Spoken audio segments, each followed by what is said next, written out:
right, so I'm going to jump into the chat really quick as people enter in um, with my free manifesting guide.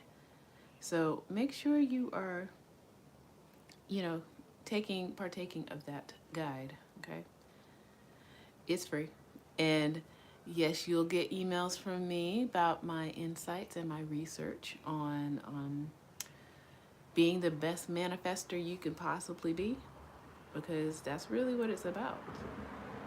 Okay? I want you to be the best manifester you could possibly be. But in order to do that, sometimes I feel like as an educator, um, I want to give people background knowledge on that. So you manifest. Yes, you do. Um, you do whether you think you do or don't. You do when you want to, or you think that you don't want to, but you're doing it. Now, I'm going to give you some, I guess, childhood development or some human development concepts. We've been programmed. I mean, you know this, but you don't know this. So, we've been programmed as children to act a certain way, to think certain beliefs, um, to think, I guess, yeah, think a certain way, and follow the lead of others. Now, for example, when a child is from age 0 to 3, they're in a sensory world. They're learning to be human. They're learning to see what does it mean to be human. So they observe the humans around them, right? And they emulate them. So that's what I mean by programming. It's like they do what they see other people doing. They behave in the way that they see other people behaving.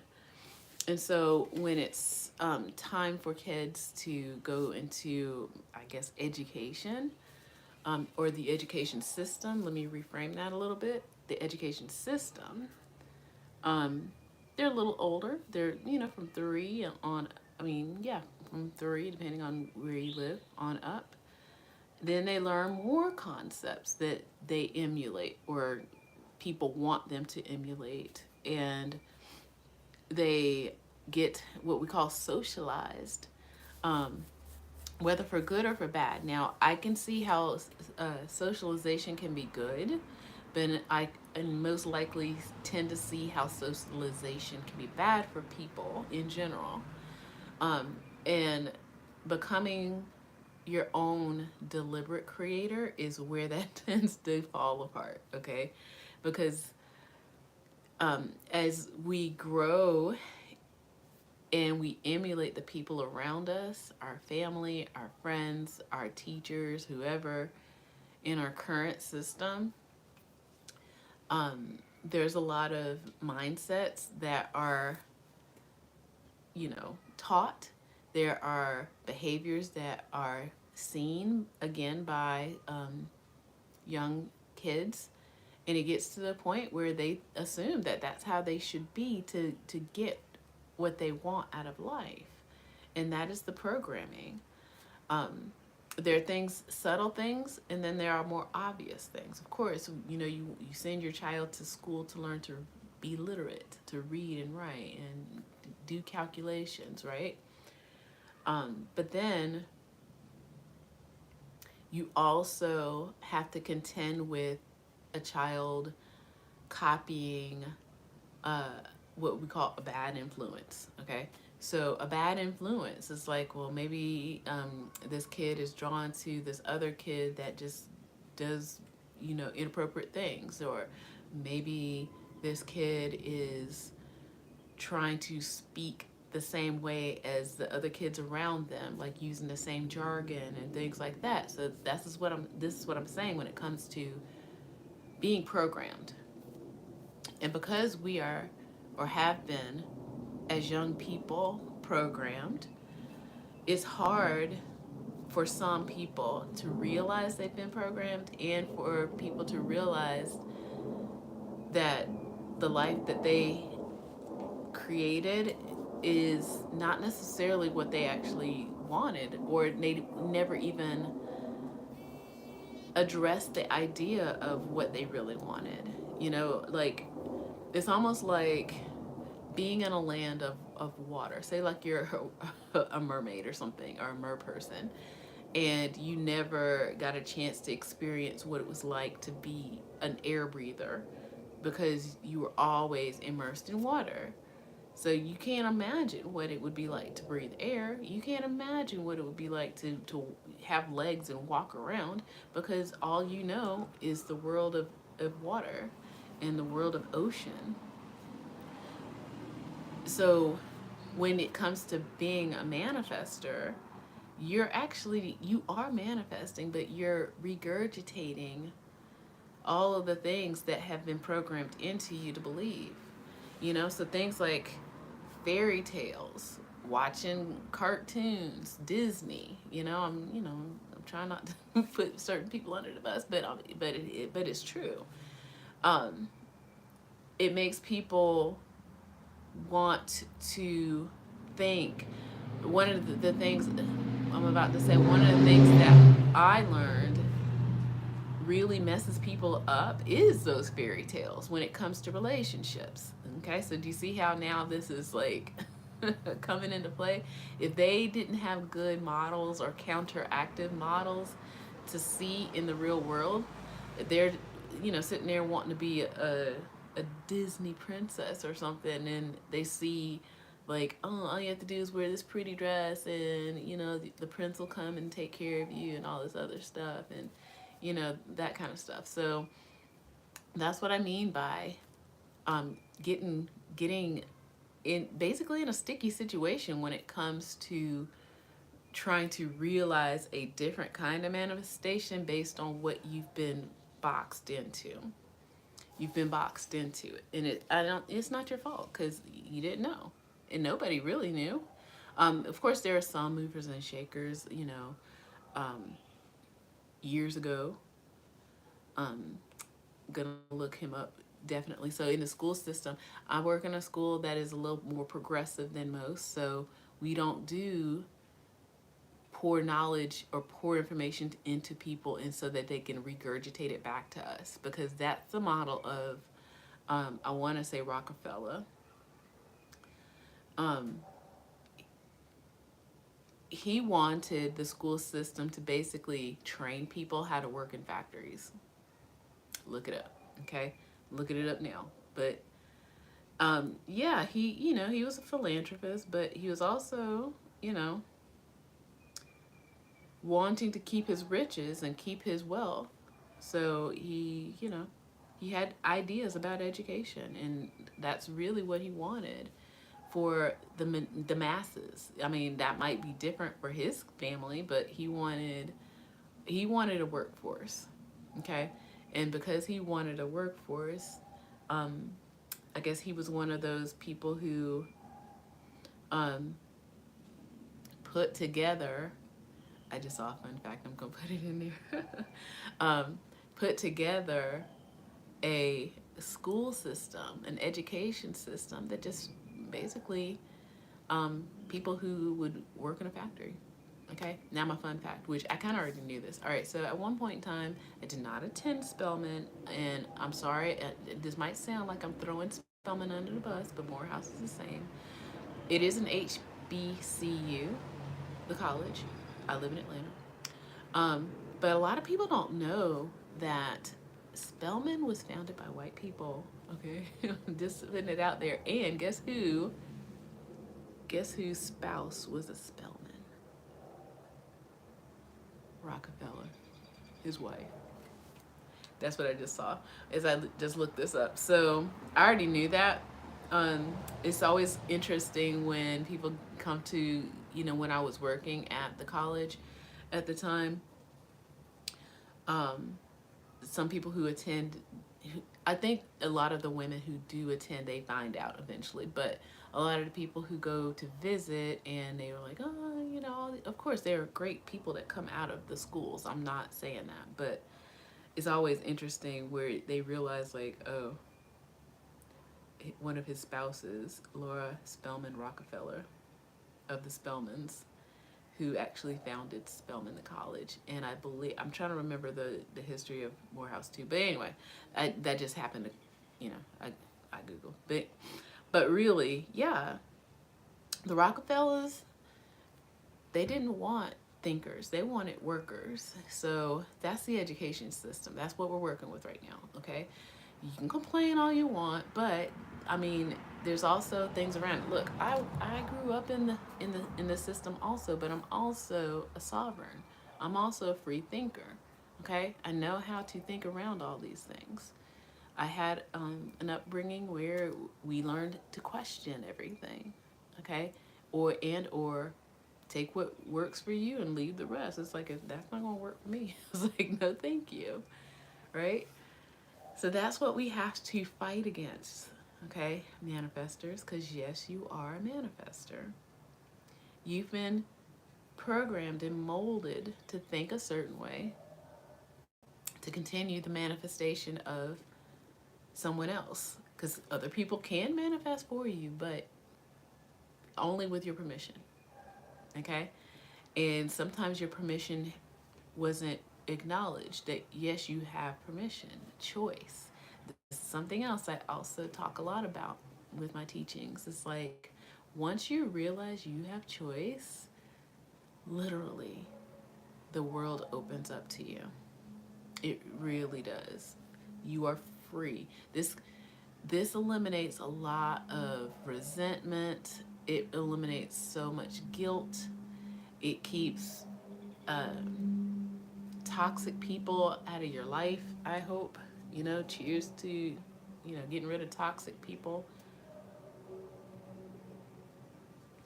But I think that is the key to becoming your own deliberate manifester, is realizing you have choice.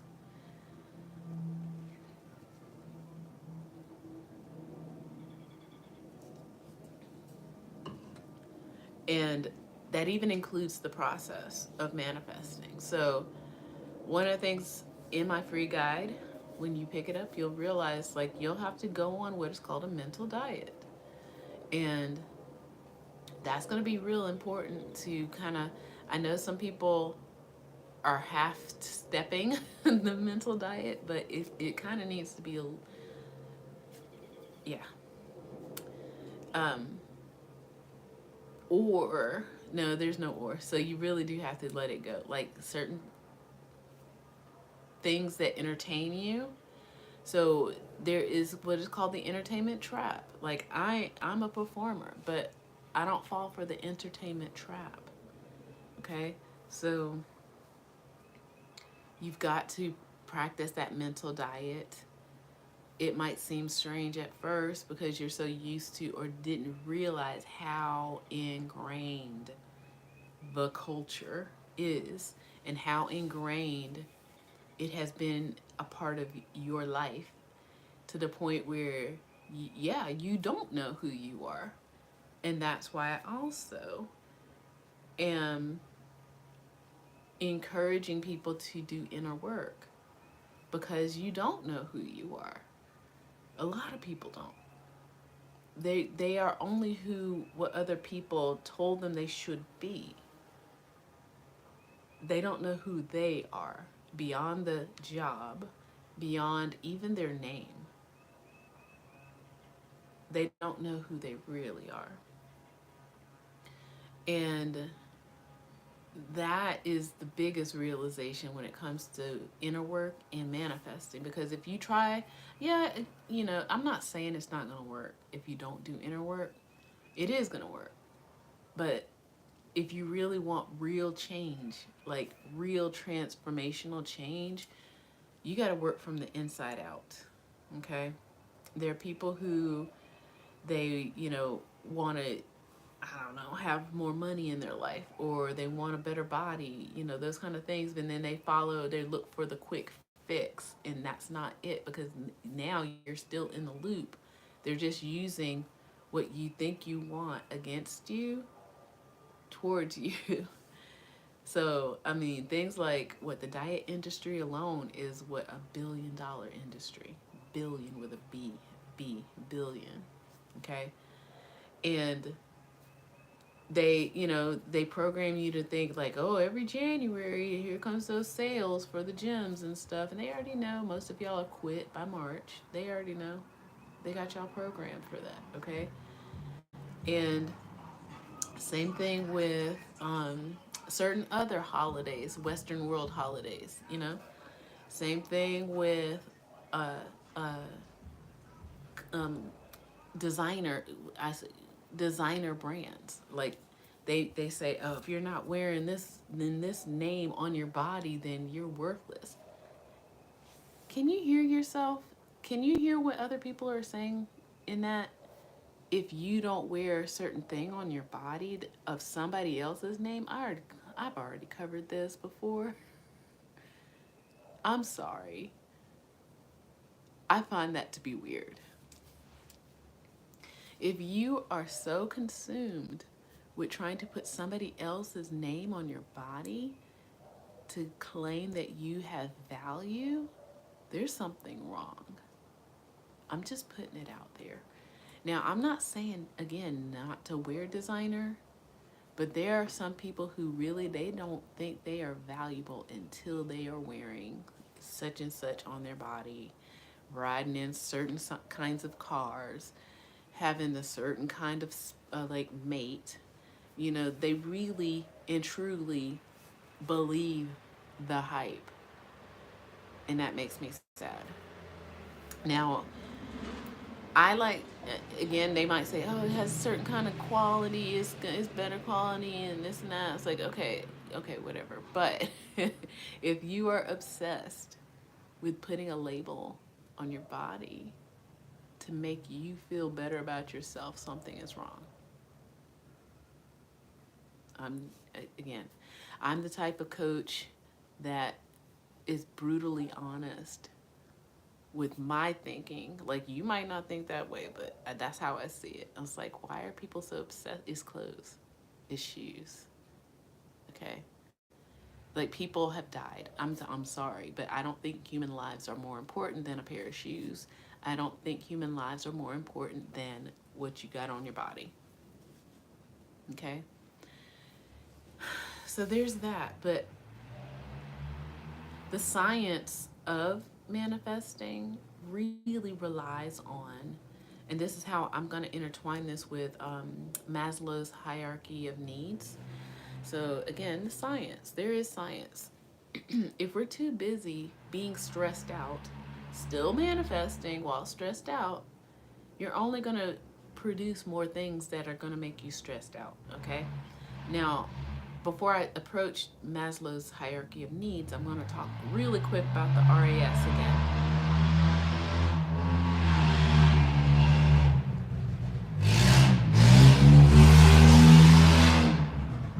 Sorry, we get people with their recreational vehicles.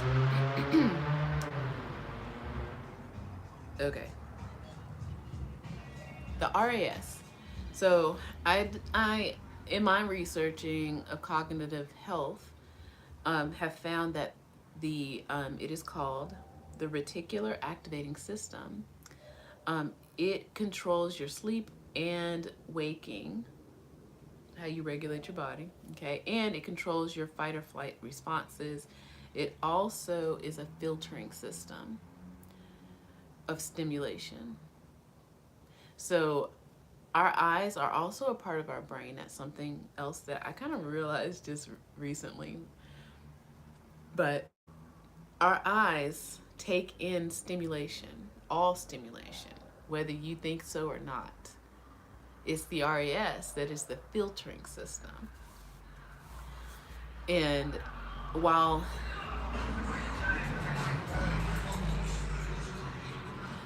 while that works for your vision, it also is more um, it's more meaningful for your perception. So there's difference between your vision and your perception. So some people could see a shape that looks like this. Okay? It could be infinity or it could be the number 8. Okay, right? So it is how you interpret information in front of you. You can retrain your RAS. Okay? The world around us has trained your RAS for you, and you don't know that. So now that you know, retrain your RAS. Okay? So it filters out things that you don't need to see. It turns into bigger concepts like confirmation bias when it comes to news, when it comes to certain beliefs, all kinds of things. So you, once you realize what it is that you have and what has been done to you, it is my hope that you take my advice with my free guide and you start making use of that. Okay? So it's not your fault. It's like generations of training, of programming. Okay? It's not your fault. It's really not. And there are people who you're looking for, people who are like you, but you don't know who you are. So first step, you got to know who you are. You've got to take some seclusion. You've got to do that mental diet. And, that I kind of want to leave it at that before I even get into bigger concepts, because there's so many people who they get caught up in the whole like, I want $1 million, when really they need to break down what it is beyond the physical thing that they actually want, and what made them want the $1 million in the first place, when really was it the security that you're looking for that $1 million can provide you, the safety, the resources, the flexibility, the freedom, all of those things. Is it really the $1 million? Because you can get $1 million and be behind bars. Okay? Do you see what I'm saying? So, yeah, just pick up my guide. Okay? And then I think I'll do some teaching this evening with my group. Looking at the time, I got a little bit of time. All right, because I do want to get in here. I want to get in there. Manifest with me, okay? All right, take care.